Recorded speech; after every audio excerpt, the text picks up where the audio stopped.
Hey guys, we're here with Sydney Shocks with a Golf R. It's a mean bit of kit. Pumped to take you guys for a hoon in it. But firstly, James is going to run through what's been installed on it.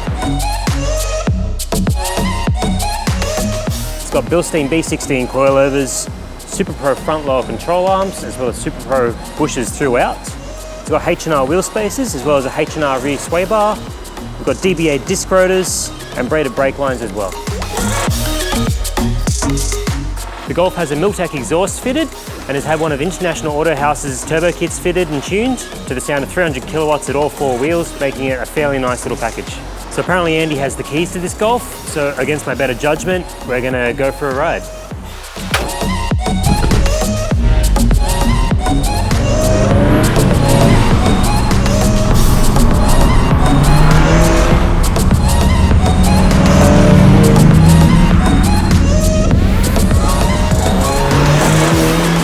So we just got the Volkswagen Golf back to our shop after going for a bit of a drive.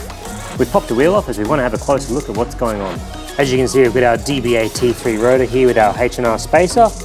The DBA T3 is one of the higher models in DBA's range and is a significant upgrade over the standard items due to its patented slotted design, which helps with heat dissipation, which is an absolute must on a performance vehicle. As you can see, we've got our Bilstein B-16 coilover here. One of the big advantages over other models is this functions with the factory-fitted mode selection, which no other coilover on the market will do for the Mk7. Buried down here, as you can see, we've got our Superpro Super Alloy lower control arm, which optimizes the toe and caster settings over the factory alignment, giving improved steering feel and turn-in.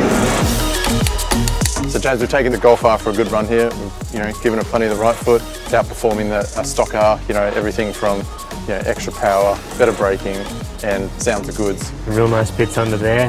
They've chosen some really good modifications to nicely augment the factory car, making it that little bit better in every single way. So we've had a bit of fun. It's probably time to drop this back to Sydney Shocks. He's probably missing it. Should we go the long way? Definitely.